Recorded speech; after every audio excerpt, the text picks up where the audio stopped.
Então, uma boa noite a todos.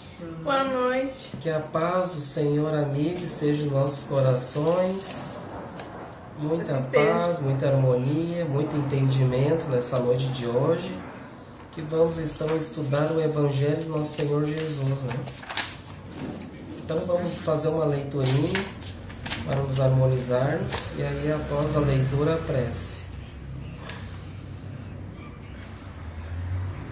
O título é Nos Momentos Graves.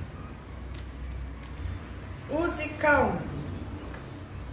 A vida pode ser um bom estado de luta, mas o estado de guerra nunca será uma vida boa. Não delibere apressadamente. As circunstâncias, filhas dos desígnios superiores, modificam-nos a experiência, de minuto a minuto. Evite lágrimas inoportunas. O pranto pode complicar os enigmas ao invés de resolvê-los. Se você errou desastradamente, não se precipite no desespero. O reerguimento é a melhor medida para aquele que cai. Tenha paciência.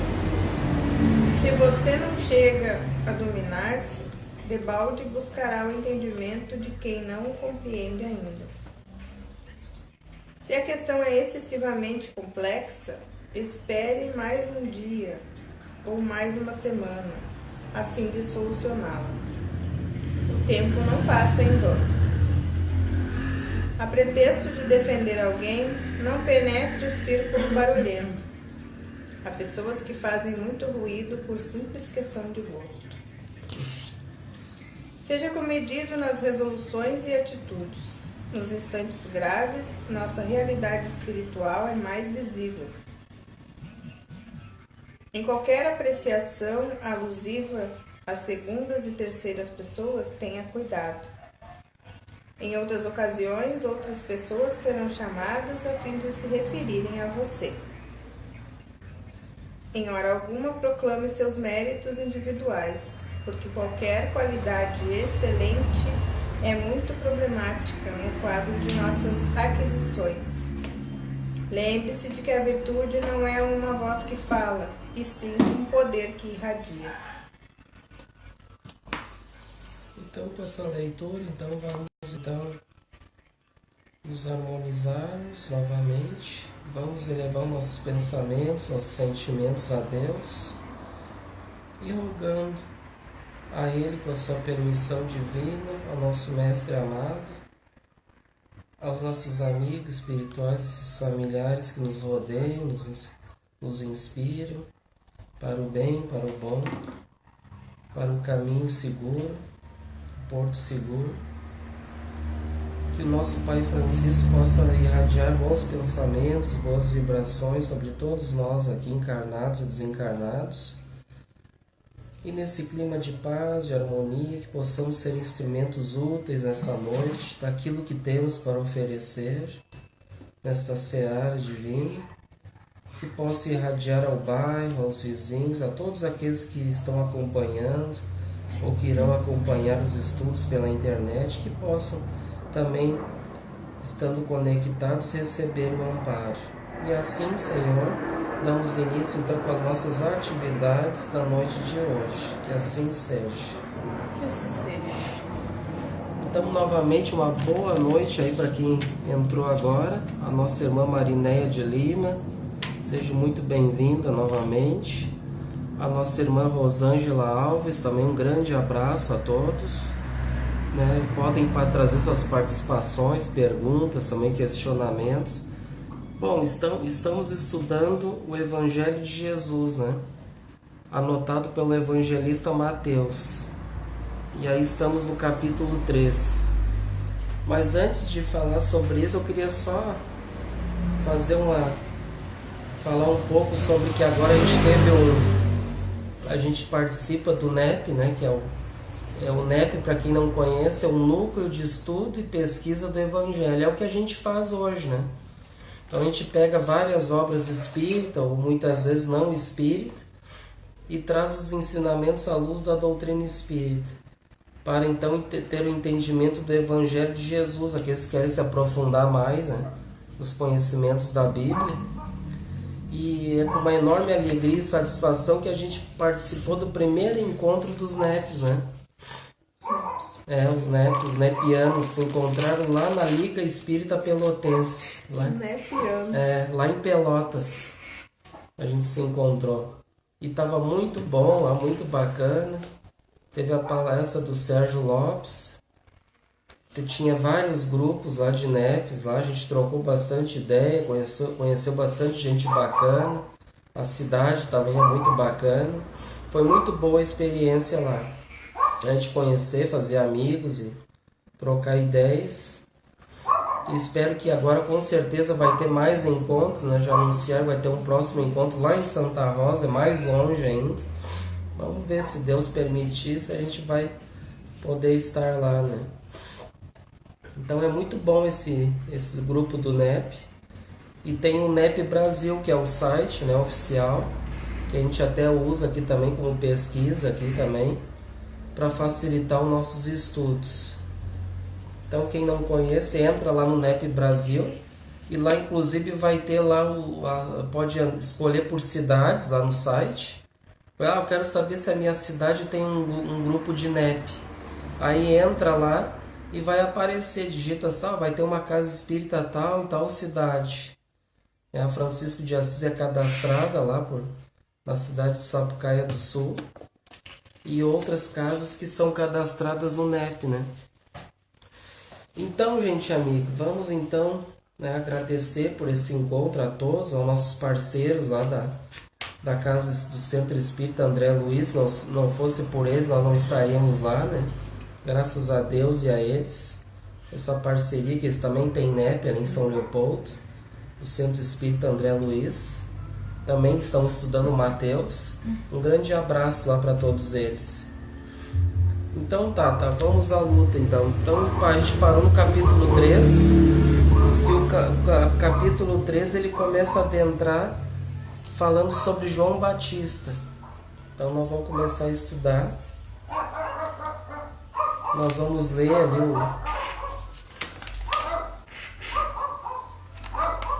Vamos ver qual é que nós vamos ler. Podemos ler. Podemos ler do 1 ao 6. Deixa eu ver. Cadê o meu livrinho não tá aqui. Aqui eu tenho do 1 ao 12.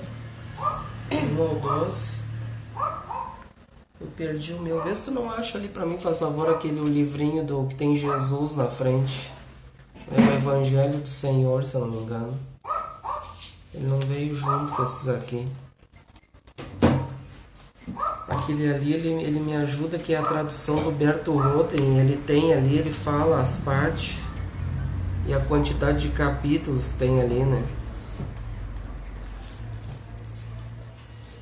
Obrigado.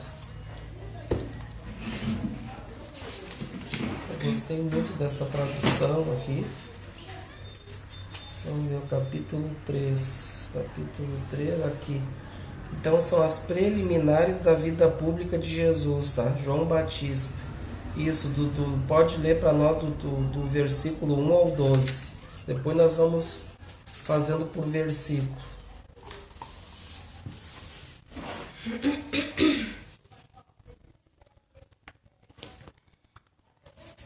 Naqueles dias, pois, veio João Batista pregando no deserto da Judéia e dizendo: fazei penitência, porque está próximo o reino dos céus. Porque este é de quem falou o profeta Isaías, dizendo: voz do que clama no deserto, aparelhai o caminho do Senhor, endireitai as suas veredas. Ora, o mesmo João tinha um vestido de peles de camelo e uma cinta de couro em roda de seus rins. E a sua comida era gafanhotos e mel silvestre.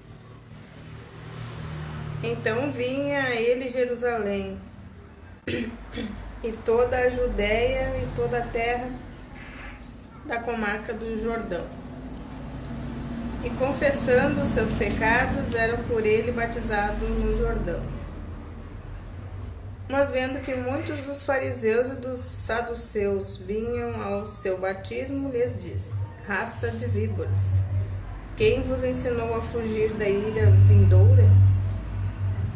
Fazei, pois, dignos frutos de penitência. E não queirais dizer dentro de vós mesmos: nós temos por pai a Abraão. Porque eu vos digo que poderoso é Deus para fazer que nasçam dessas pedras filhos a Abraão. Porque já o machado está posto à raiz das árvores. Toda árvore, pois, que não dá bom fruto, será cortada e lançada ao fogo. Eu, na verdade, vos batizo em água para vos trazer a penitência. Porém, o que há de vir depois de mim é mais poderoso do que eu. E eu não sou digno de lhe ministrar o calçado. Ele vos batizará no Espírito Santo e no fogo. A sua pá na sua mão se acha, e ele a limpará muito bem a sua eira, e recolherá o seu trigo no celeiro, os queimará as palhas num fogo que jamais se apagará.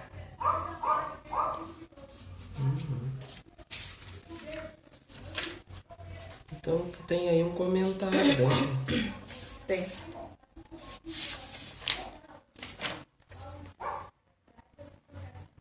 A figura máscula de João Batista inicia a idade evangélica na qual estamos.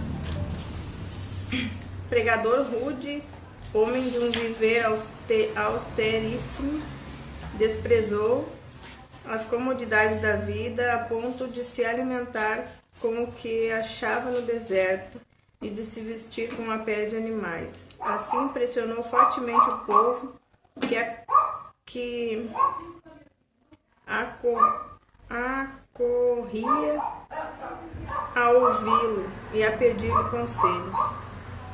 Poderoso, médium, inspirado, foi o transmissor das mensagens do alto, pelas quais se anunciava a chegada do Mestre e o começo dos trabalhos de regeneração da humanidade. A todos os que queriam tornar-se dignos do reino dos céus, João aconselhava que fizessem penitência.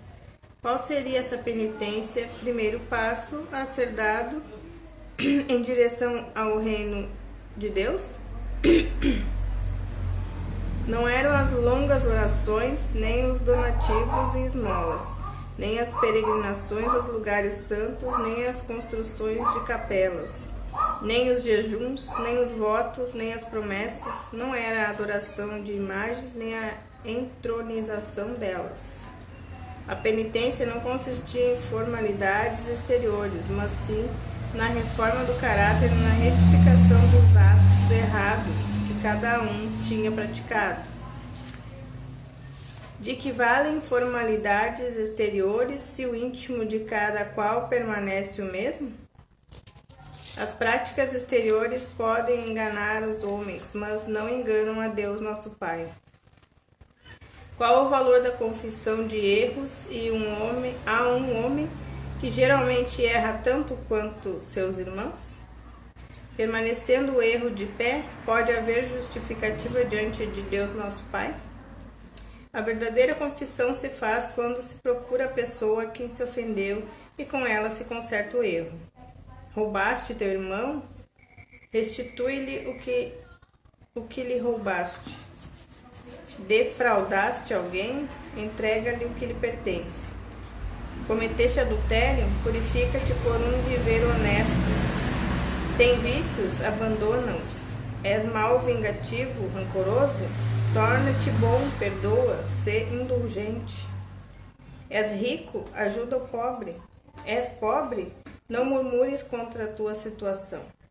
És sábio? Instrui o ignorante. És forte? Ampara o fraco. És empregado, obedece diligentemente.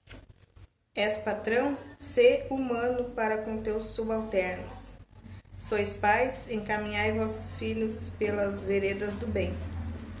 Sois esposos, tratai-vos com carinho, amor e amizades, fazendo do lar um santuário de virtudes, de abnegação e de devotamento. Sois filhos, respeitai vossos pais. Esses são alguns dos dignos frutos de penitência que João ordenava que se fizessem. Já o machado está posto à raiz das árvores, é uma das mais belas, sugestivas e vigorosas das figuras usadas por João, para demonstrar-nos o que sucederá depois de a terra ter recebido o Evangelho. O Evangelho é a lei eterna de Deus, reguladora dos atos de cada um de nós, não só no plano terreno, como em qualquer outro plano do universo. O Pai promulgou uma só lei para seus filhos, não importa em que plano habitem. O Evangelho é o regulamento moral que cumpre observar. Ora, acontecerá que serão banidos da terra os espíritos que não se conformarem com a lei evangélica. Os endurecidos no mal e nos vícios e sem vontade de se reformarem desencarnarão. Depois de desencarnados, não se reencarnarão mais na Terra. Emigrarão da Terra para planos do universo que estiverem de acordo com seus caracteres. E Jesus terá limpa sua ira, isto é, a terra será habitada somente pelos espíritos evangelizados, e a palha, isto é, os espíritos que não aceitarem o Evangelho em novos ambientes, sofrerão as transformações que os levarão futuramente a caminho do bem. Muito bom, né? Aí ele deu uma geral ali de todos, né? Ele fala ali do cumprimento das leis, né? Do arrependimento, da conversão sincera, não só a conversão, como muitos acham, exterior, né? Até hoje eles fazem penitência errado, né? Em algumas igrejas eles fazem ainda jejum e um monte de coisa. Pois é, daí como ele comentou ali, as penitências são coisas externas, né? É a conversão externa. Mas o que Jesus quer é a conversão interna, né? É de dentro para fora a gente trabalhar as virtudes, sim, cumprir as leis. Né? As pessoas continuam sempre do mesmo jeito, essas pessoas que eu tô falando, elas são do mesmo jeito desde que eu conheço. E fazem seguidamente essas penitências aí na igreja. Não é uma reforma íntima, né? Não.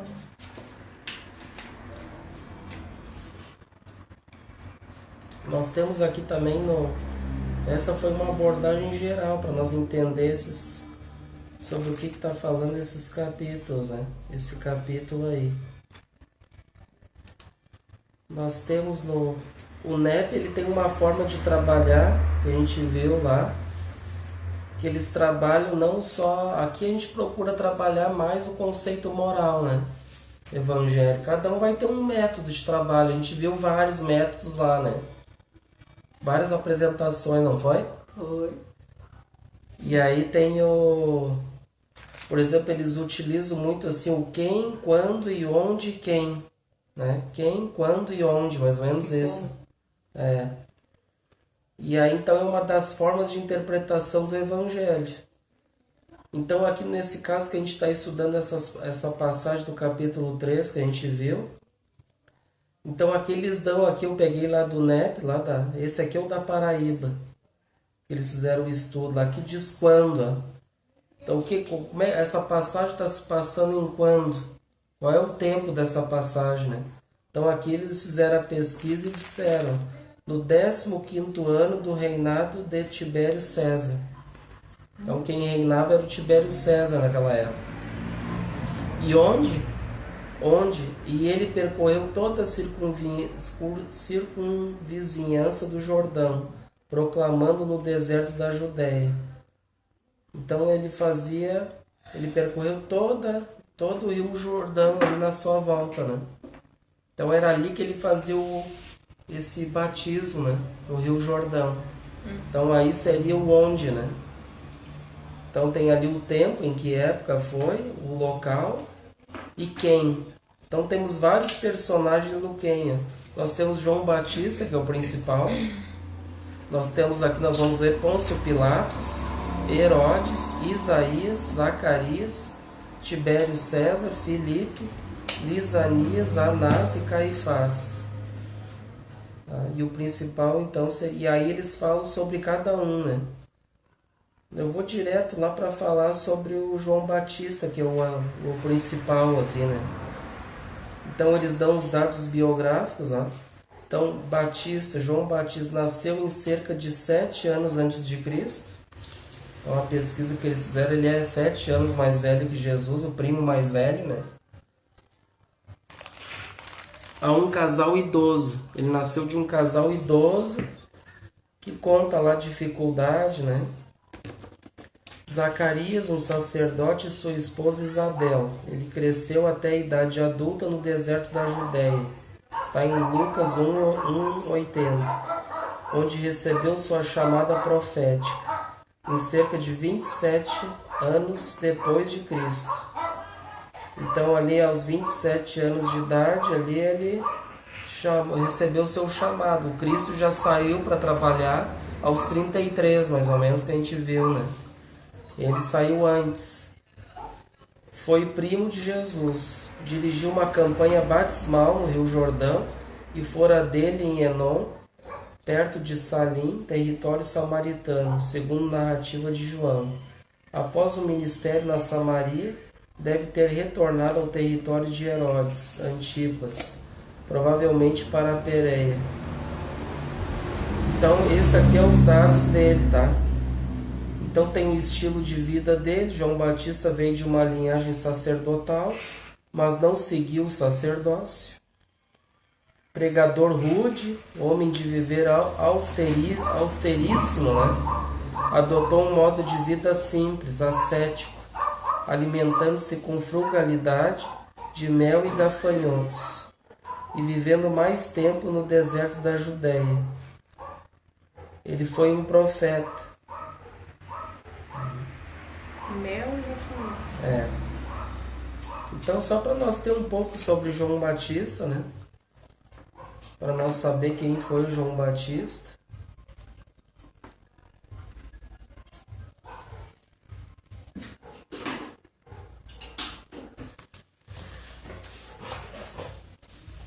E tem mensagem sobre João Batista aí?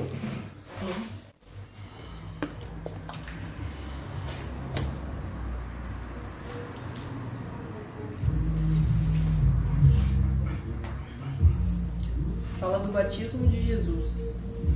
Vai ser o próximo? Não. João Batista não. Então aqui não fala ainda. Ele só falava da videira lá. Uhum. E vai direto pro batismo de Jesus. Uhum. Aí quando chegar no batismo, daí tu lê ali, então. Então aqui no versículo 1, agora nós vamos começar assim, já começar a trabalhar mais por versículos, analisar o caso, para nós entender bem. Porque ali o capítulo 1 e o 2 não tem muita informação assim moral, né? É mais o primeiro capítulo que a gente estudou, a genealogia, né? A descendência de Jesus, parte biológica, e o nascimento, né? E no capítulo 2 ali a gente viu sobre ali a fuga dele ali, né? Os magos do Oriente, né? A gente viu no capítulo 2, né? A gente estudou no estudo passado, capítulo 2, a matança dos inocentes e a fuga para o Egito. E o regresso novamente a Nazaré. Então agora aqui nós vamos começar já a adentrar na vida pública de Jesus. Então aqui a gente já vai começar já a trabalhar por versículos, né? E aí a gente vai usar bastante esse livro aqui, que é o Luz Imperecível. É o Luz Imperecível, tá? Que foi um trabalho realizado por Honório Onofre de Abreu. E tem esse aqui, o Evangelho por Dentro também, que é por Honório Onofre de Abreu, a psicografia de Wagner Gomes da Paixão, que aqui ele está desencarnado. Então nós vamos ver ali o primeiro versículo, tá? Lê ali para nós o primeiro versículo.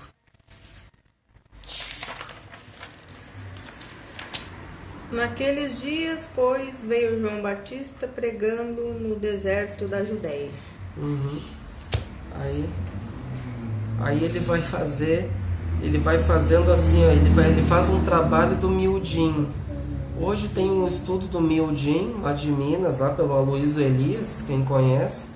Ele faz um miudinho mesmo, mas ele pega por palavras, bem dizendo. Ele pega assim, por exemplo, assim, ó, e naqueles dias. E daí vai fazer todo um estudo sobre isso.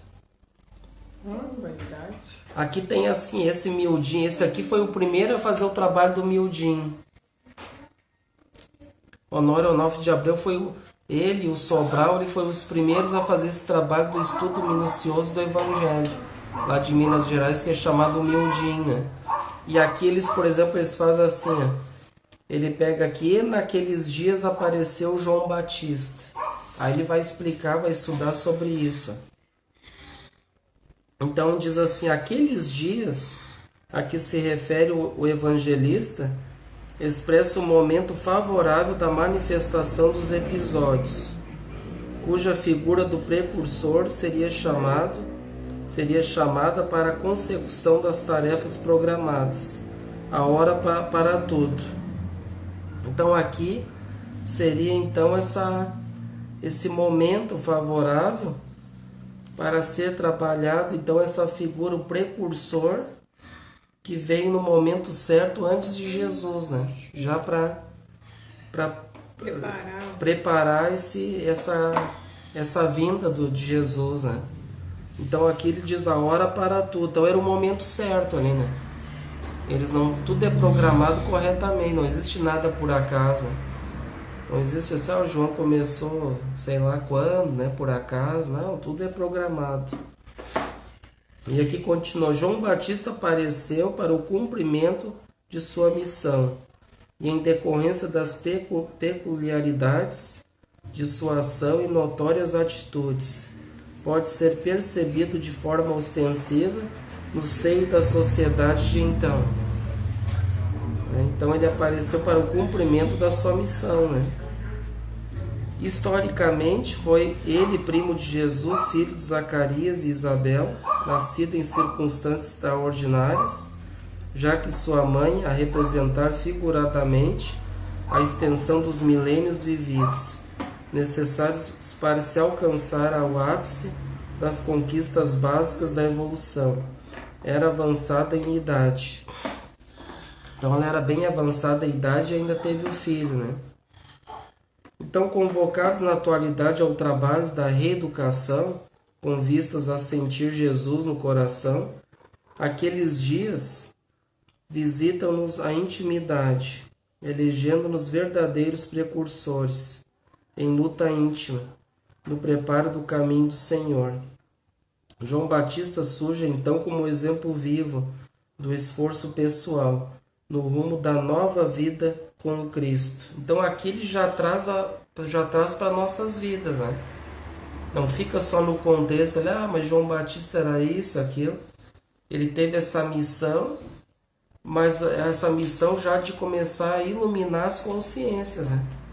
E aqui ele está dizendo assim, ó, então nós hoje, ó, convocados na atualidade ao trabalho da reeducação, com vistas a sentir Jesus no coração. Aqueles dias, ó, visita-nos a intimidade. Então, quando diz lá, ó, e naqueles dias, né, então está nos visitando o nosso íntimo, né, nos convocando ao trabalho para a reeducação, elegendo os verdadeiros precursores em luta íntima. É uma luta íntima de cada um. No preparo do caminho do Senhor. Então é uma luta íntima que nós somos convidados né, para nos preparando neste caminho do Senhor. Então João Batista surge então como exemplo vivo do esforço pessoal no rumo da nova vida com Cristo. Então é isso que é, na verdade, o que tem a ver isso aqui para nossas vidas? João Batista estava lá no deserto, convidando as pessoas ao arrependimento, a se converter, já antes do Cristo, convidando. Mas tá aí, o que interessa isso para nós? Né? Então aqui ele diz que tem tudo a ver com nós. Né? Tudo que tem no Evangelho ali é colocado para as nossas vidas. Né? Então ele falava lá para o povo, mas ele falando para aquele povo, tudo que diz ali não é só restrito àquele povo. Ali está sendo falado para toda a humanidade, né? Porque o Evangelho é para toda a humanidade. Não é só, mas foi falado só para aquele povo do Jordão, lá, naquelas regiões.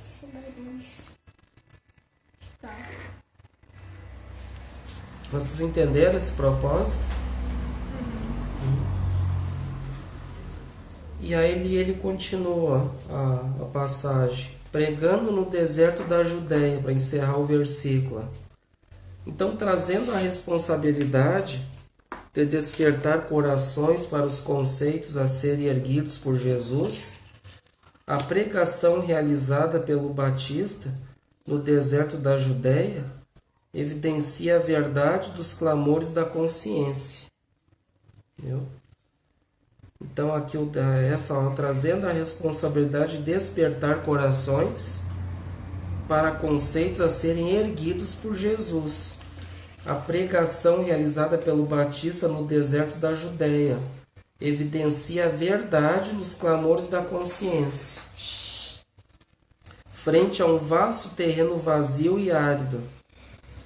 Então a gente vê que quando a gente se remete a um deserto, é um deserto de nós mesmos, né? Que a gente tem que preencher esse vazio desse deserto, né? Com esses ensinamentos de Jesus, né? Despertar os corações.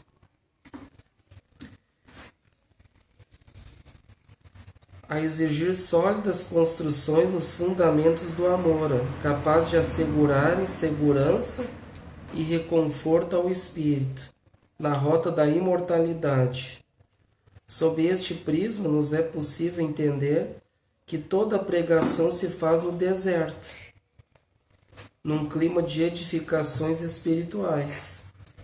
Quando a aridez dos corações for trabalhada e transformar-se na terra fértil, a frutificação, já não há mais pregação, mas sim exemplificação. Olha só. Então toda a pregação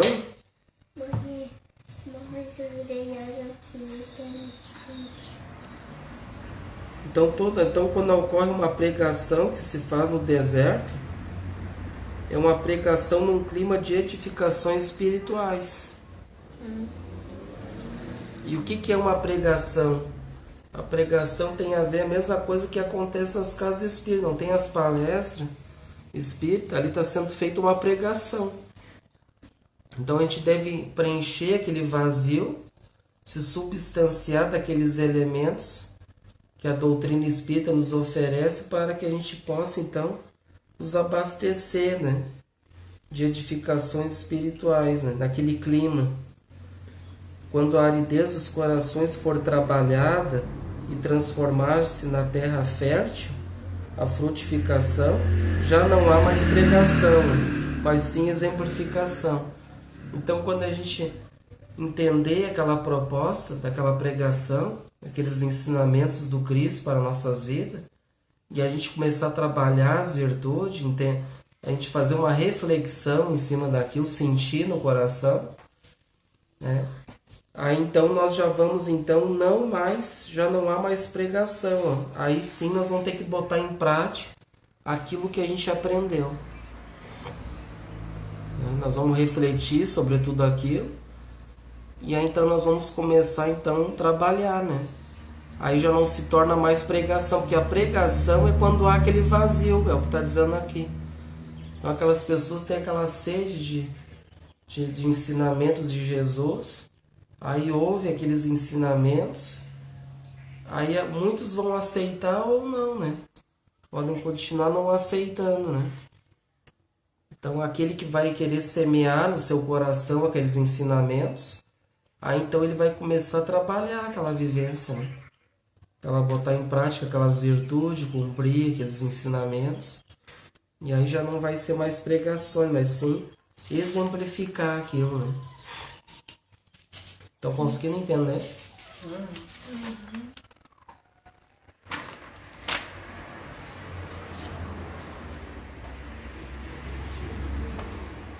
E aqui tem dois, ó.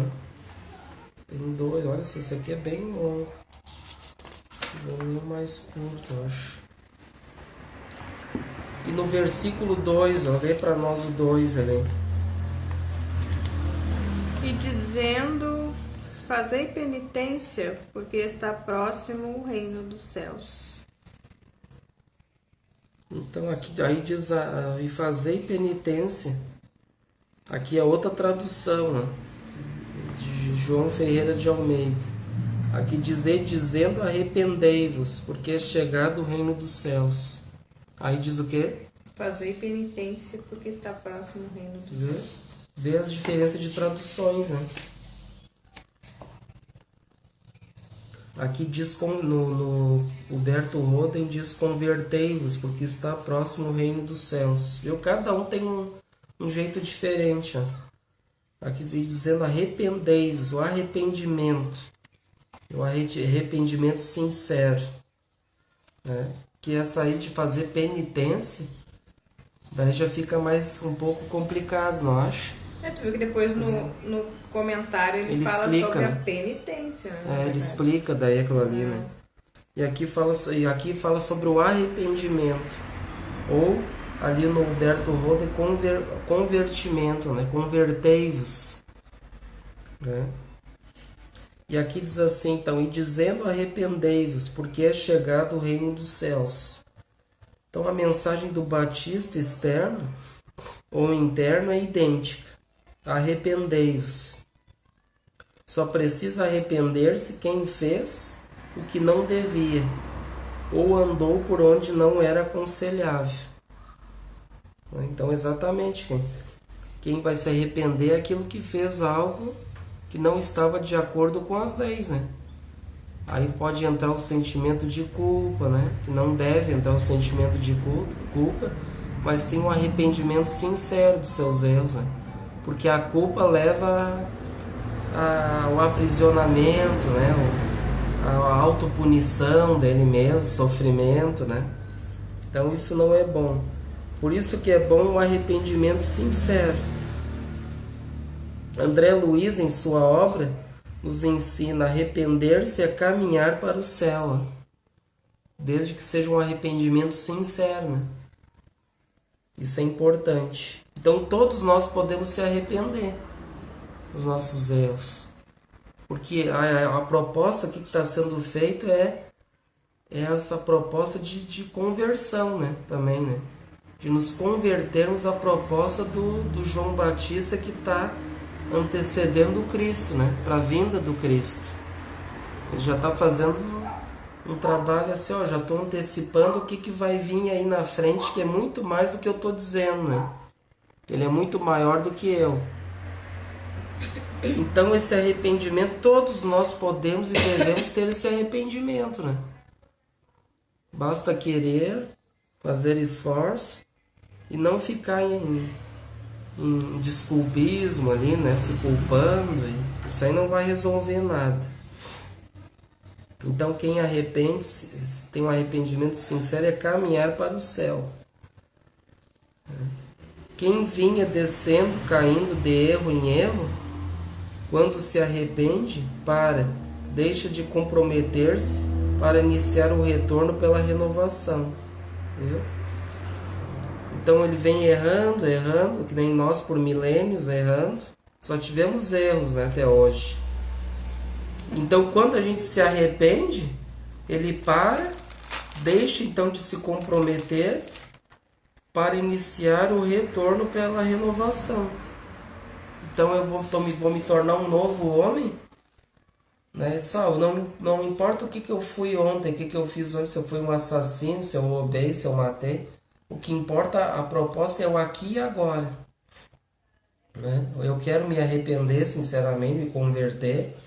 Essa é que é a ideia. Para então nós iniciarmos o retorno pela renovação. Né? Aí vai ser que nem aquela parábola do filho pródigo. Ele vai fazer a volta para o caminho do pai. Né? A volta, o caminho ao pai. Né? Vai fazer todo o caminho de volta. Né? Está recolhendo os espinhos do caminho, o sofrimento, as dificuldades. Querem comentar alguma coisa, gente? Não.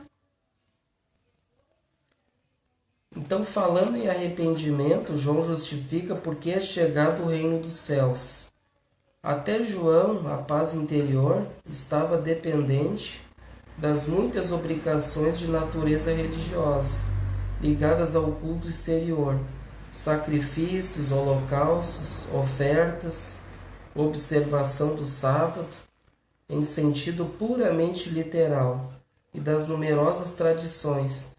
Então imagina naquela época, né, cheio desses atavismos, desses cultos exteriores, esse sacrifício, holocausto, observação do sábado. E hoje não tem essas dificuldades. Já passou em torno de 2000 anos e parece que não mudou muito, né? Ou até pouco tempo, não estava falando que tem muitas igrejas que entende a penitência de uma outra forma, né? Como nós estávamos vendo também a penitência, né? De uma forma de fazer um culto exterior, né? O fato de ir na igreja, de cumprir com o que a igreja determina, suas regras, está quite com as leis divinas, né? E a gente vê que não é bem, se fosse assim seria muito fácil, né? Muito simples. E já naquela época, então, tinha mais ignorância ainda, né? Então, com Jesus, passaríamos a entender que Deus não se vincula apenas a um templo de pedra. Viu só? Então, Deus não fica só aqui, mas Deus está só nas igrejas, só na casa espírita, será? Né? E nós espíritas, a gente sabe que Deus está onde? Onde é que está Deus? Dentro de nós. Dentro de nós, só dentro de nós? Em todo lugar. Está em tudo, né? Está em tudo. Construindo por mãos humanas os tempos, né? Mas se faz presente em todos os escaninhos do universo. Especialmente no íntimo de cada um, viu? Que a gente acabou de dizer. É a religião verdadeira e em que o bem se faz a toda hora e em qualquer circunstância, sem tempo determinado. Viu? Então a religião verdadeira é aquela então que realmente faz o bem, né? Que o bem se faz a todo momento, em qualquer circunstância, sem tempo determinado. Essa seria a verdadeira religião, né? Muitos pensam que é diferente, que não, vamos fazer o bem só para os nossos aqui, porque os nossos vão para o reino dos céus, o resto vão para o inferno, né? Aquele que não é da minha religião vai ser queimado, vai isso, vai aquilo. Jesus vai salvar só eu, o outro não vai, né? E hoje a gente vê muito essa questão assim do João Batista, ele está muito vivo para os nossos dias de hoje, gente. Porque a doutrina espírita, a gente estudando aqui agora, ela está fazendo essa representação de João Batista naquela época. Vamos dizer assim. Por quê? Porque ele está ali pregando esse arrependimento sincero, essa iluminação das consciências. Não é o que a doutrina espírita faz hoje? E muitos dizem assim, esse João Batista aí é um louco, é um doente, é um depravado. Olha só o estado dele. Fica ali na volta daquele rio, que nem um louco falando. Muitos respeitavam ele como profeta. Mas muitos diziam que ele era louco também, assim como Jesus, né? E hoje muitos não criticam a doutrina espírita. Mas doutrina espírita isso é coisa do demônio, né? Espírito. Né? E hoje a doutrina espírita seria como se fosse João Batista pregando nos desertos das consciências, né? Fazendo com que preencha aqueles vazios de substâncias espirituais que a gente possa conseguir sair desse lodo da ignorância, né? Que a gente possa ter um entendimento para os dias de hoje, para buscar esse caminho do reino dos céus, né? Então tem tudo a ver João Batista com a doutrina espírita, né? Imagina hoje nós aqui numa casa espírita, fica aqui, tem as pregações, as palestras, estudo, mas quantas pessoas querem realmente aceitar a proposta? Querem ouvir, querem iluminar, querem seguir essa ideia aí? Quantos? Né? Então a gente vê a mesma dificuldade que tinha naquela época com João Batista, e João Batista estava sozinho ali, né? Ele era o pregador que tinha ali naquela época, né? E hoje são várias casas espíritas, né? Desde que as casas espíritas realizam um trabalho sério no bem, né? Não basta botar um nome ali, casa espírita, que acho que vai fazer o certo, vai resolver os problemas, que não é, né? Pode ser que não também, né? Não é todas as casas que vão... A gente tem que ter todo esse cuidado. Vai esfriar teu trequinho.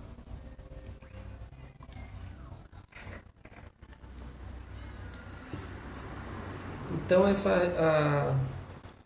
João preparava o caminho para que Jesus nos pudesse dar a chave do reino dos céus, ó.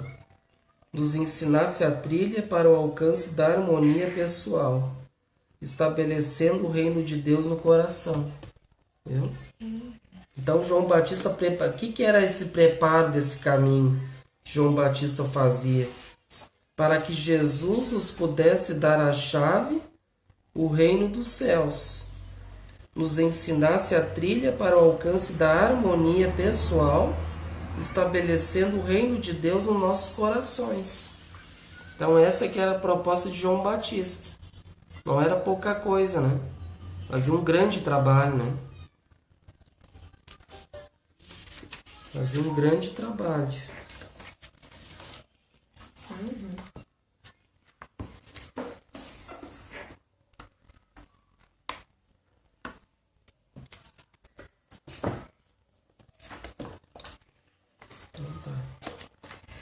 Então lê para nós ali o próximo, né, que entenderam bem, querem comentar alguma coisa sobre isso? Então vamos ver o segundo versículo ali. É o terceiro. É o terceiro. Porque este é de quem falou o profeta Isaías, dizendo: voz do que clama no deserto, aparelhai o caminho do Senhor, endireitai as suas veredas. Essa tradução está um pouco diferente. Aqui diz assim: porque este é o anunciado pelo profeta Isaías, que disse... Essa é a primeira parte, tá?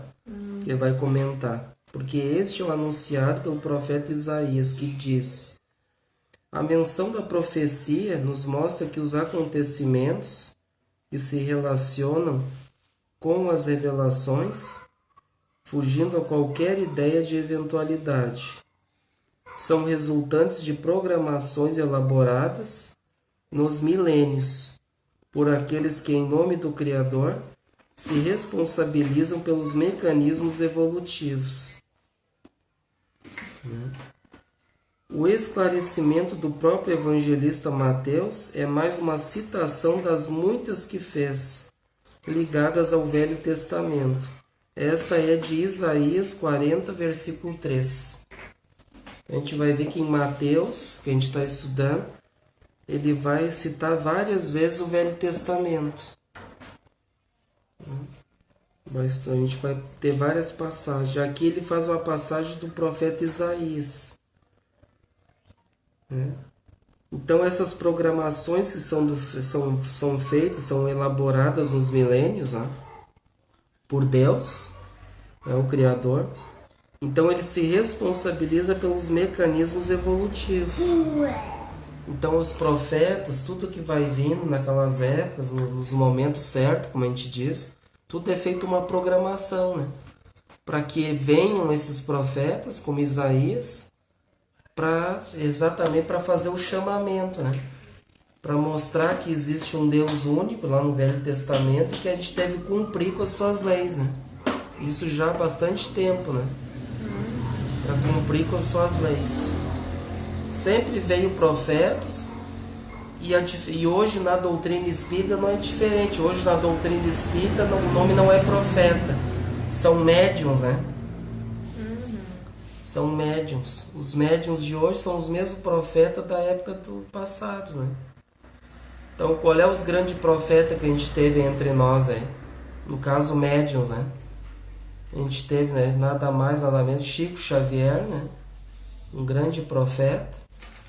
Hoje também Divaldo Franco, também está sendo um grande divulgador, né? Então, existem vários profetas, porque o profeta é aquele que pratica a lei de Deus, né?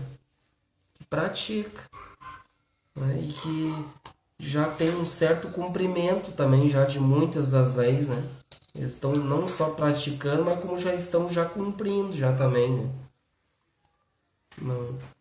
E nós, por exemplo, que somos aprendizes, né? Nós que somos aprendizes, a gente está na prática, né? Está tentando absorver os ensinamentos de Jesus, da doutrina espírita, sentindo no coração, para que a gente possa começar a botar em prática, né? E aí, claro, aí vem o cumprimento das leis é uma questão já bem assim, mais superior, né? Que a gente cumprir com aquela lei de Deus não é uma tarefa fácil, né? A gente cumprir com as leis, né? Hoje a gente está tentando, né, fazer o cumprimento, no caso, através dessa prática, né?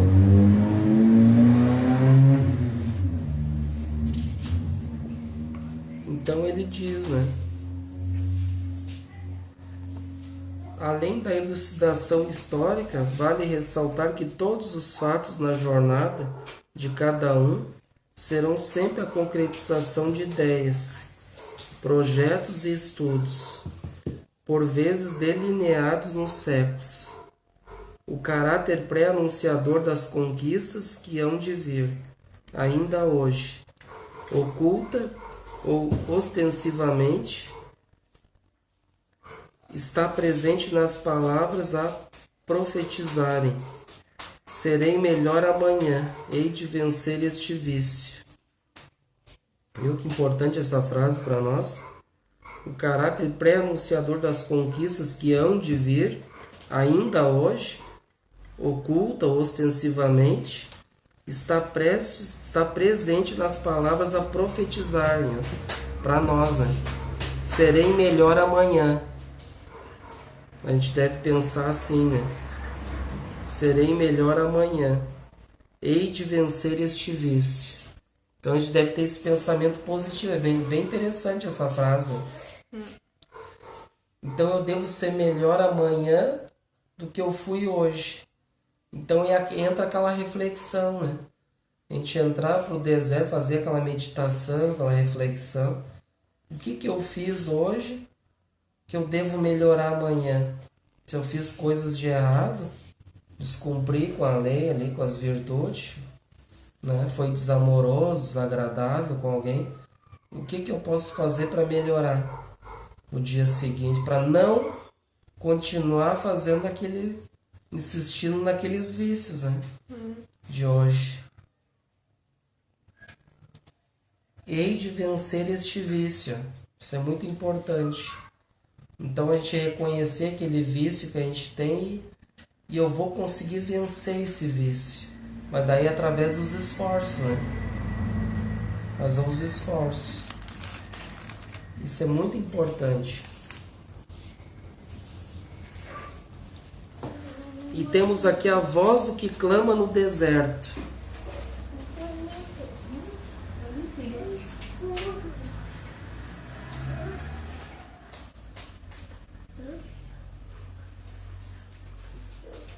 A voz que clama no deserto. A voz como exteriorização é o sinal inconfundível do que se passa dentro de nós. Então a voz que clama no deserto é a voz como exteriorização. É o sinal inconfundível do que se passa dentro de nós. Então é aquela voz que clama no deserto e é aquela voz que está dentro de nós. Está clamando algo, né? alguma coisa que eu estou ali alimentando, que está clamando dentro de mim mesmo. E diante das amplas necessidades de redenção, não são poucos aqueles que, frente às paisagens agrestes, não cultivadas no espírito, são convocados não apenas a falar, mas a clamar quanto à adoção de atitudes firmes e inadiáveis na busca do caminho libertador. Entendeu? Então não são poucos aqueles que, frente a essas paisagens, ou seja, paisagens áridas, né, dentro de nós, que não estamos cultivando ainda as coisas superiores dentro de nós, somos convocados não apenas a falar, mas a clamar quanto à adoção de atitudes firmes e inadiáveis na busca do caminho libertador. Né? Então é um convite para todos nós, né? Preencher aquele vazio, substanciar com os ensinamentos de Jesus e tomar atitudes firmes, né, e inadiáveis, né, não deixar para amanhã. Pensa assim, isso aí é muito complicado, é muito difícil, vamos deixar para outro dia, deixar para outra hora. Não, ter atitudes firmes e não deixar para amanhã o que pode ser feito agora, né?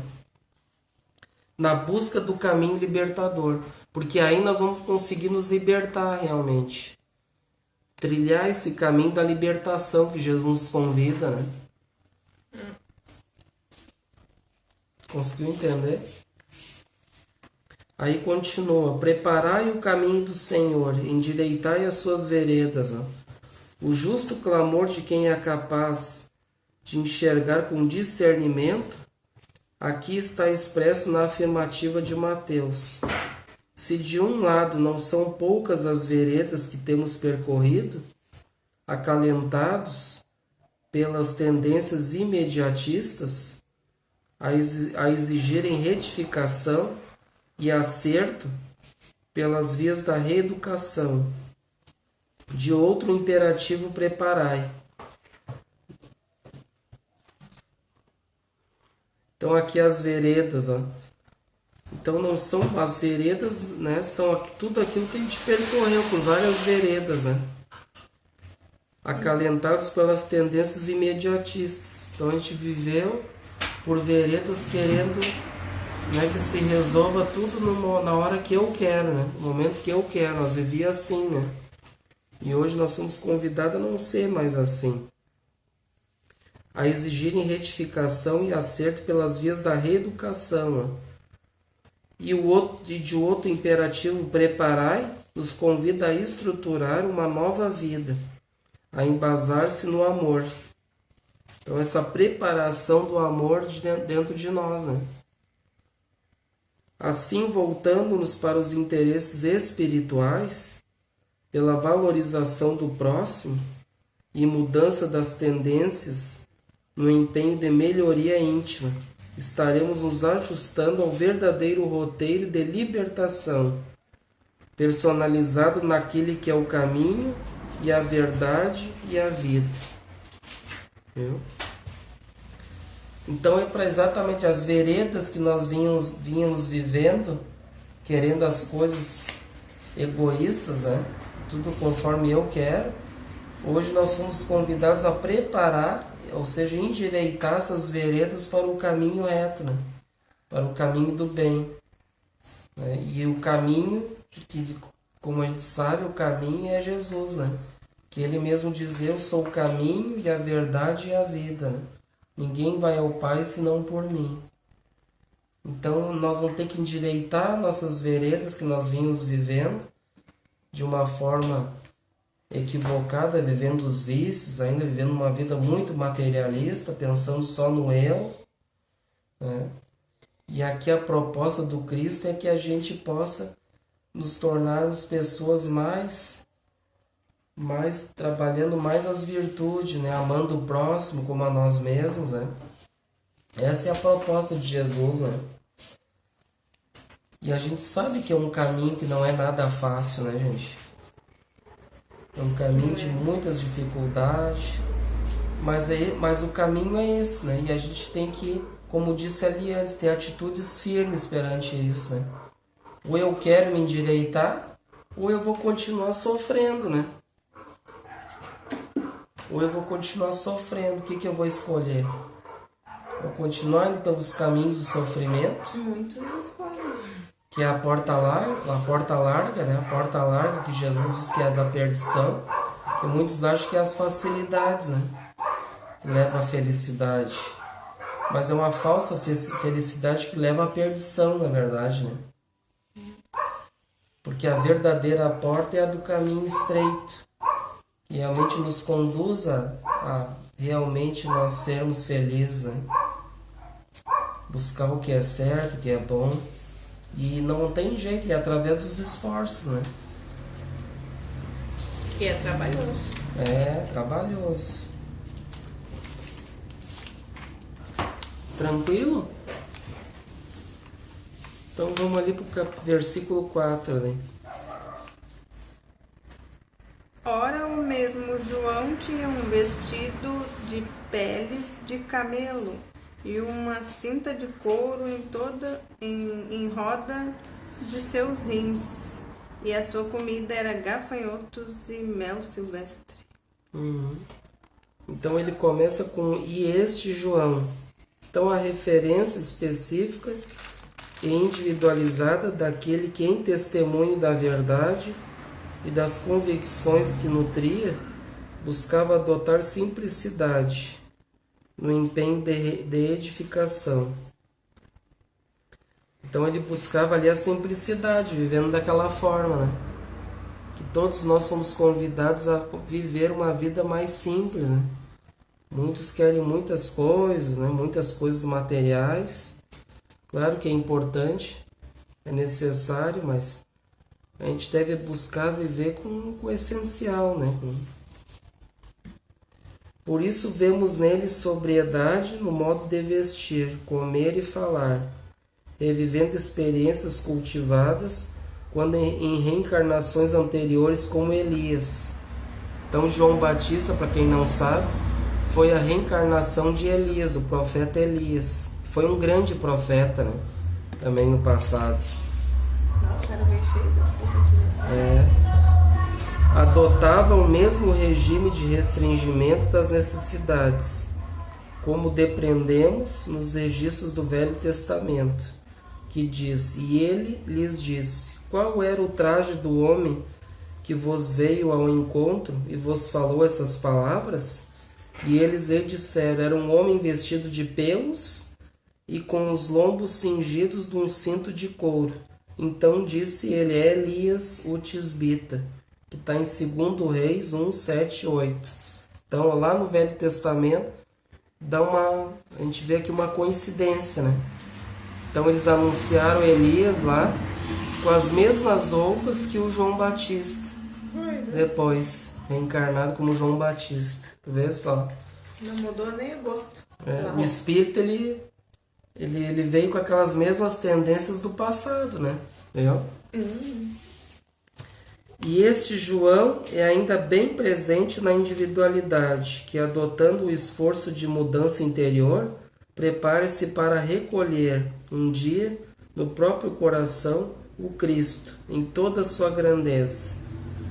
Então, na sua individualidade, ele faz esse esforço, né, interior de mudança, então se preparando para recolher o próprio Cristo no seu coração, né, em toda a sua grandeza. Então, o esforço hercúleo que ele fez, né, como Elias e como João Batista, para anunciar o Cristo, dando um exemplo já, né. Então, tinha o seu vestido de pelos de camelo. Então, dando pouco valor à apresentação exterior, João Batista cobria-se, abrigava-se com o mínimo. Então, ele era bem simples, ele se abrigava com o mínimo que tinha ali para botar por cima do corpo, né? Analisando-se, no entanto, este fato, vamos identificar este mínimo como suficiente a todos que, empenhados na empresa reeducativa, adotam o essencial na eleição dos padrões de segurança efetiva. É a utilização dos pelos de camelo adequados às intempéries do ambiente árido e ensolarado do deserto, região pela qual estarão transitando espíritas ou não, que se dispõem à custa de sacrifício e lutas ásperas, a atingir os objetivos mais altos da espiritualização com Jesus. Olha só. Então traz um significado, né? Então esse pelos de camelo ele traz uma significação para nós, né?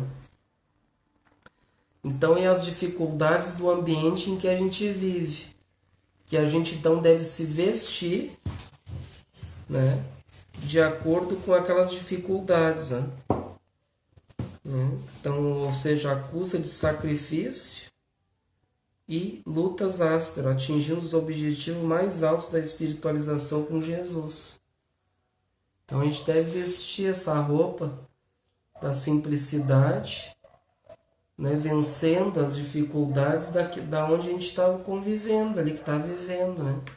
Então procurando ser uma pessoa simples, né, justa, né, e não querer, assim, tem muitos que querem, né, ostentar, né, querem usar coisas assim muito extravagantes, né, muito luxo, e a gente tem que viver o que é o necessário, né, para o momento que a gente está, né.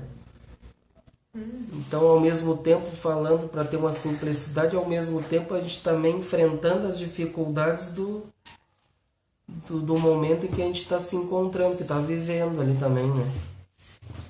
Sempre com simplicidade. E aqui dizia um cinto de couro em torno de seus lombos. Em sua epístola aos Efésios, Paulo nos fala sobre a armadura de Deus. No demais, irmãos meus, fortalecei-vos no Senhor e na força do seu poder. Revesti-vos de toda a armadura de Deus, para que possais estar firmes contra as astutas ciladas do diabo. Está lá em Efésios 6, 10 e 11. A carta de Paulo aos Efésios. Então aqui ele diz assim: aprendemos que convém estarmos cingidos, com a verdade que nos dá equilíbrio. Então esse cinto representa nós cingirmos em torno de nós com as verdades espirituais. Então aquele que está praticando as virtudes está se cingindo, né, com as leis divinas. Então está buscando uma vida de equilíbrio. Se o cinto de couro em torno de seus lombos assegurava sua fortaleza, o revestimento da personalidade com os padrões da verdade assegurará nas mais variadas circunstâncias o êxito nas lutas da renovação. Viu? Muita coisa profunda, né? O próprio Paulo aqui já diz uma coisa muito profunda, né? Para nos revestirmos de toda a armadura de Deus. O que é? Está falando de uma armadura, uma proteção. Como é que nós vamos se proteger? Né? Como é que nós vamos se investir dessa armadura de Deus? Para que nós possamos estar firmes contra as astutas ciladas do diabo. O seu diabo representa o adversário, né? Aquele que é o opositor às verdades divinas, as trevas, né? A ignorância. E como que nós vamos nos proteger? Essa armadura. Então é como ele diz ali, essa armadura, essa proteção tem a ver com nós nos envolvermos vivendo em função das leis divinas. Ou nós fazendo essa vida em função, praticando as virtudes que Jesus ensina, nós estaremos nos protegendo dessas investidas das trevas. Olha só. E a gente vive um momento de hoje muito ataque das trevas, né? Porque estamos nos últimos momentos. Então as trevas estão com força total, quer derrubar tudo, e todo aquele que quer fazer um trabalho no bem, eles querem derrubar, né? Eles não querem saber de bem na terra. Eles querem quanto mais pro lado deles, melhor. E como é que nós vamos se proteger disso? Porque daí, se nós interpretar o pé da letra que Paulo está dizendo, então não quer dizer que existe uma armadura de Deus que vai vir, vai me proteger, né? Viu como são símbolos, né? Então é essa proteção divina que nós vamos desenvolver através das virtudes, orando, vigiando também, né? É importante, fazendo oração, nos conectando com a espiritualidade superior, vigiando os nossos pensamentos para que a gente não caia em tentações. Nós vamos estar nos protegendo dessas investidas, né? Então é assim que nós vamos conseguir nos proteger. Não existe nada mágico que vai nos proteger. Não é? Então, muitos olham carregando a Bíblia aqui comigo e abraçar, ela é a minha armadura contra as trevas, né? Mas a Bíblia, né, um livro ali vai te proteger das investidas das trevas, né? Aquilo ali é um livro, né? É um livro que tem ali as leis divinas, mas é que nós devemos meditar, né? Refletir, sentir no coração. Aí ele vai ter valor para nós, né? Agora, quando é apenas uma figura, um símbolo... A gente anda com o crucifixo. O crucifixo, né? Muita gente via em filme ali, eles usando o crucifixo para se proteger dos demônios, né? Né? Seria muito simples, né? Eu pegar e sai daqui, Satanás, né? Então nós espíritos, a gente já tem todo esse entendimento para não ficar nessas ignorâncias, né? De sair desses atavismos de usar amuletos, né? Achando que não, tem gente que deixa a Bíblia aberta dentro de casa, né? Mas para que a Bíblia aberta? Porque daí vai proteger o lar, eles vão ler, vão sair correndo, tem uma coisa mágica ali dentro. Se fosse assim, seria muito simples, né? Então a doutrina espírita nos exige muito mais, né? Muito mais refletindo, a gente acabando assim, deixando os atavismos, né, os amuletos de lado, né, para que a gente não fique mais vivendo assim em função de coisas exteriores, né? Que as coisas exteriores não vão resolver nossos problemas, não vão nos proteger dessas investidas, né? E aqui continua o versículo: e alimentava-se de gafanhotos e de mel silvestre. Até hoje o povo daqueles lugares ainda come esses insetos, né? Olha só que interessante, até hoje. É uma espécie diferente. Assam ou secam ao sol, ó. Então eles assam ele ou deixam secando no sol. Este fato leva-nos a conceber que, apesar da existência de uma planta carnosa, olha só, uma planta carnosa, de folha macia e medicinal, também denominada gafanhoto. Olha só que interessante. Lembra, não era um bicho, era uma planta. Lembra lá que tu lembra que o Sérgio Lopes falou? Até quando ele disse, eu fiquei meio assim, porque para mim gafanhoto era um inseto. Ele disse, os veganos já daquela época que comiam gafanhotos. Eu fiquei assim, vegano que come gafanhoto? Tá, mas gafanhoto não é uma proteína animal? Não seria um inseto, uma coisa assim? Pois é, eu achei que era um inseto. Aí ele falou aquilo, eu fiquei assim, tá, tudo bem, fiquei quieto, né? Agora vem ele aqui, que foi um grande pesquisador, um estudioso, Honório Abreu, dizendo aqui, ó, então este fato leva-nos a conceber, apesar da existência de uma planta carnosa, de folha macia e medicinal, também denominada gafanhoto, não fica descartada a hipótese de que aquele inseto foi mesmo a alimentação utilizada. Então tem duas hipóteses, ou ele realmente se alimentava dessa proteína do gafanhoto, o próprio animalzinho, mesmo o inseto, ou ele se alimentava dessa planta, né? Então a gente não tem como saber. É tudo naquela região tem essa planta. Então, junto com o mel silvestre, pelo Batista, quando cumpridores dos deveres e capazes de nos adequarmos ao pensamento e vontade do Criador, estaremos recebendo o suficiente ao suprimento de nossas necessidades. Olha só que coisa. Então, quando a gente cumpre com os nossos deveres, né, e capaz de nos adequarmos ao pensamento e vontade de Deus, nós estaremos recebendo o suficiente ao suprimento de nossas necessidades. Olha só. Então muitos acham, coitadinho de mim, eu estou desempregado, vou morrer de fome, o que vai ser de mim? Então se eu cumprir com meus deveres, né, e colocar, se adequar ao pensamento divino, né, em torno das leis divinas, eu vou ter tudo o que eu preciso para minha existência aqui na Terra. Viu só? Então não te preocupa lá, viu, tu? Tá numa situação de, o que vai ser de mim? Vão tudo morrer agora, não se preocupa. Né? Trabalha, faz a tua parte no bem, né? Busca Deus na consciência, ali as leis, e o resto tudo vai vir por acréscimo. Tem uma passagem lá diante de Jesus que vai nos ensinar sobre isso. Eu já aprendi na pele.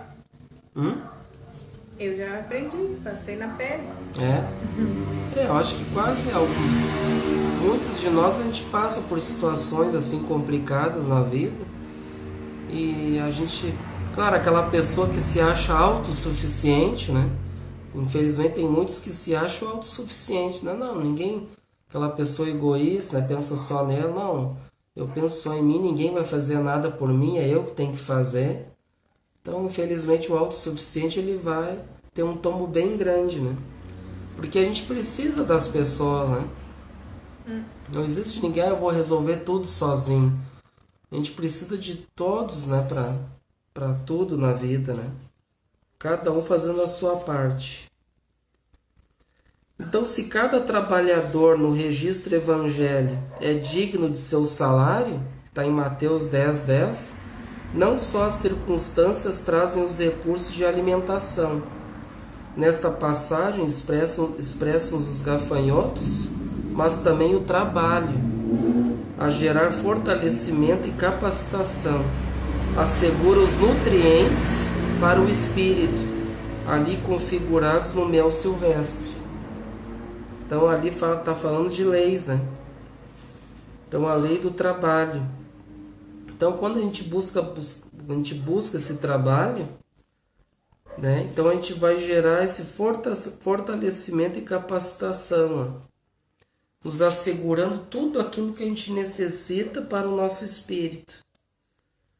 Né? E ali, então, ele dá o exemplo como ali configurados no mel silvestre, que é o símbolo, então, do mel silvestre, que são, então, os nutrientes para o espírito. Então, quando a gente se consubstancia desses elementos, trabalhando, praticando as virtudes, né, vão ser concedidos a nós recursos, ó, que, como eu disse ali também, né, como é dito no registro evangélico, é digno de seu salário. Então, quem é digno do seu salário é aquele que trabalha, né? Quem trabalha vai receber o seu salário, de acordo com aquilo que está trabalhando, né? Que está plantando, que está semeando, para a sua vida em primeiro lugar e para os outros, né? Que nós somos também semeadores, né?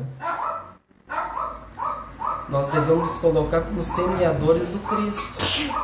Então vai passar inúmeras pessoas por nós e vamos semear algo, né? É importante que a gente já tenha trabalhado isso, né? Para poder semear, né? Porque como é que eu vou semear alguma coisa ali, a humildade, se eu sou uma pessoa totalmente, né, egoísta?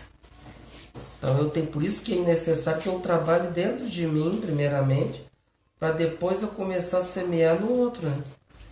Porque se eu sou orgulhoso, egoísta, como é que eu vou querer semear virtude no outro se eu sou uma pessoa endurecida ainda, né? Então é muito importante isso. Então esse título aqui, ele tem esse título aqui do Honório, que é o capítulo 3, versículo 4 de Mateus, ele tem o título Necessidades Básicas. Entendeu? Então, que ao mesmo tempo ele está falando da roupa, né? Nós nos vestirmos adequadamente, conforme o ambiente, aí depois fala da proteção, né? Esse cinto de couro ali no volta do corpo, ali em cima do lombo, essa proteção, né? É tudo símbolos ali, né? Cada palavra tem símbolos riquíssimos ali. Porque se a gente ler o pé da letra, João tá vestindo uma roupa de pelo de camelo, cinto de couro, tá, para aquela época tudo bem, né? e em torno de seus lombos o cinto de couro, e alimentá-lo de gafanhoto e de mel. Era o que tinha, né? Então você dá um exemplo, era o que tinha para ele lá na região, naquela época, né? Então nós também devemos ter essa simplicidade de buscar, não extravasar, né? Buscar coisas além do limite, né? Mas viver de acordo com o que é necessário para a nossa vida aqui, né? E o mais importante é buscar sempre nos cingirmos, como diz ali, desse cinto de couro das verdades espirituais, né? Como é que nós vamos nos proteger dessa verdade, né? Para que a gente não receba ataques, né? Então é essa prática sincera, né? Os ensinamentos de Jesus, as suas virtudes, que vai nos encaminhar para o verdadeiro caminho, né? Vivendo essas necessidades básicas, essenciais para a nossa vida, tanto para o corpo material, né? Buscar ter o necessário, quanto para o meu espírito, né? Isso é muito importante. E João nos deu um exemplo para nós, né? Vivendo ali, pregando ali, vivendo aquela vida uma vida bem assim, rude, né? Bem severa ali para ele, né? Então a gente para aqui nesse versículo 3 aqui, para no versículo 4, aí depois a gente continua ali no... Tá quase no horário, né? A gente continua daí no capítulo 3, ainda no capítulo 3, no versículo 5. Viu o quanto que a gente vai... A gente leu ali uma mensagem ali que dá um panorâmico ali, né? Mas veja que aqui ele se aprofunda muito mais, né?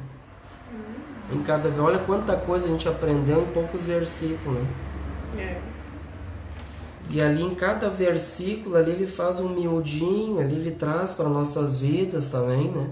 Não fica só para os contextos daquela época, o fulano de tal, né?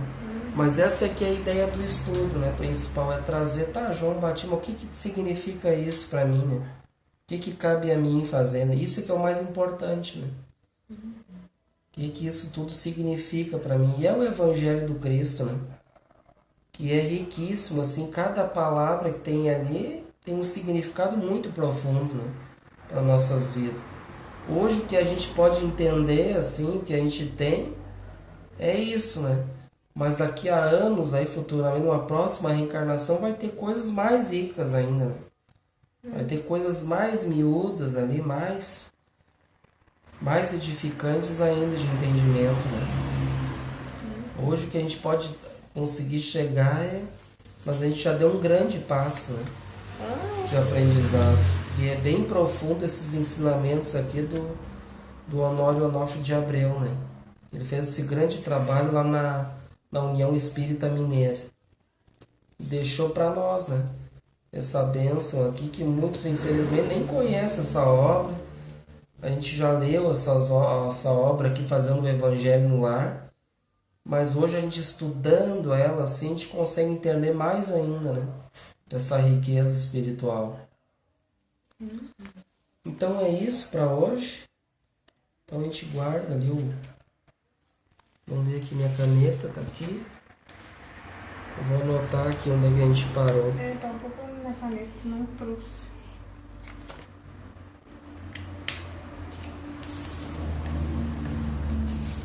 Versículo 5.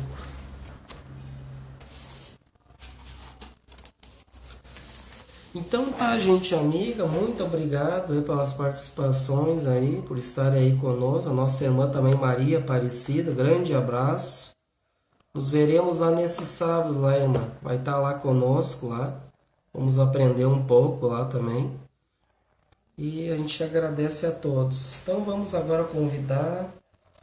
Vamos então fazer a nossa prece de encerramento e agradecer por essa oportunidade bendita de estarmos aqui reunidos em nome do Cristo para o aprendizado do seu Evangelho de amor e que possamos trazer para nossas vidas, entender o que o Senhor nos trouxe nesse Evangelho, para que a gente possa não só sentir, mas botar em prática tudo isso.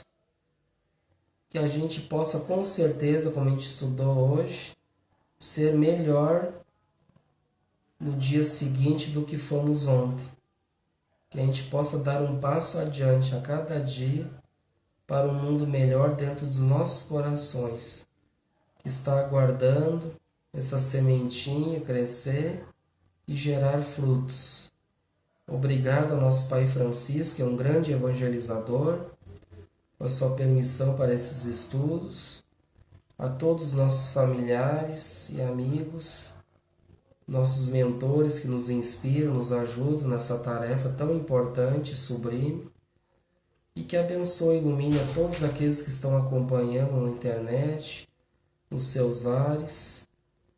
E damos então por encerrado as nossas atividades da noite de hoje. Que assim seja. Então tenham todos uma boa noite e até os próximos encontros.